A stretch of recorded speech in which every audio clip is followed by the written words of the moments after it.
Welcome to the channel, everyone, and welcome to the 1933 Great Lakes Biplane. This aircraft is powered by the Warner Super Scarab radial engine, and we're going to take a look in this video at my first flight in the aircraft. I was lucky enough to be given the opportunity to fly from the back seat in and out of some pretty interesting airfields, and it was just an absolutely fantastic experience. We had a little trouble getting her started to begin with, but we had a really awesome flight, so let's go check it all out. Okay, you pile in. Just step right on the seat.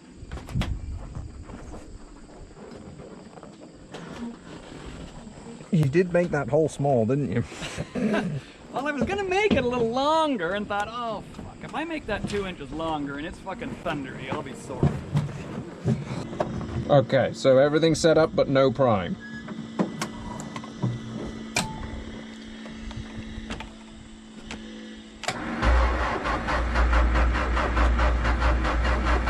Okay, well, prime it again.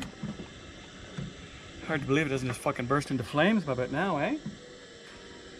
It's gonna scare the crap out of you when it does start. Well, that's the thing. It just when it finally starts, you just fucking practically jump out of the cockpit. It just goes. Vroom! Well, I'm sorry. It's never been this fucking miserable.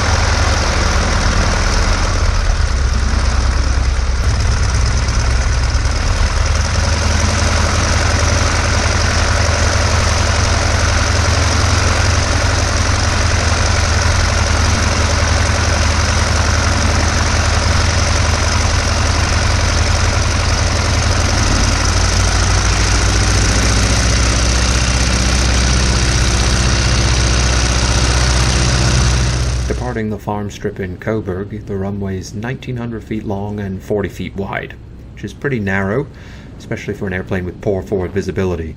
The GoPro's on my head, so its viewpoint is higher than my eyesight, so there's not a lot of room to not mess up this nice airplane you've just learned to fly. So after leaving the farm, headed straight for a little bit of air work over the lake, and then up to Peterborough Airport for a couple of wheel landings on the airport hard runway there. And we also did a climb test to see how the aircraft was performing overall. Then we headed off to Elmhurst Resort on Rice Lake, and we used runway 24 there, which is 2,800 feet of grass, approximately 50 feet wide.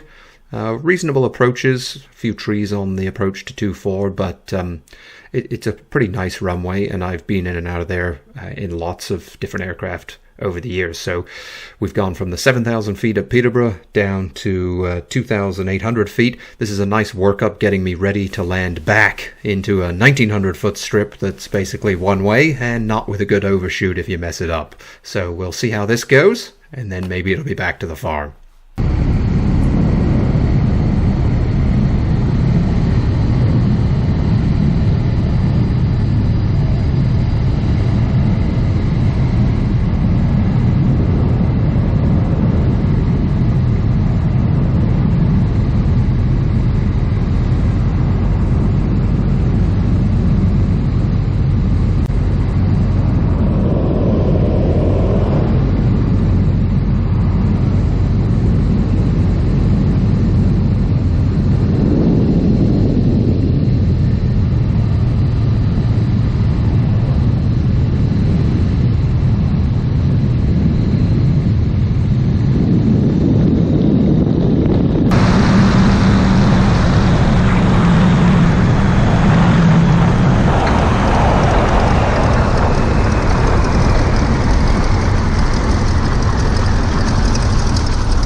Well, I was pretty happy with that, so it's time to depart Elmhurst here and head back to the farm.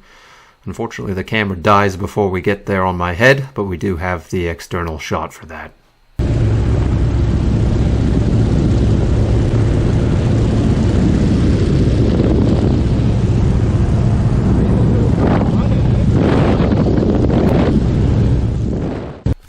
So on final approach to the farm here, we've made our way around the cell phone tower and not hit it. We're in our forward slip coming into the field.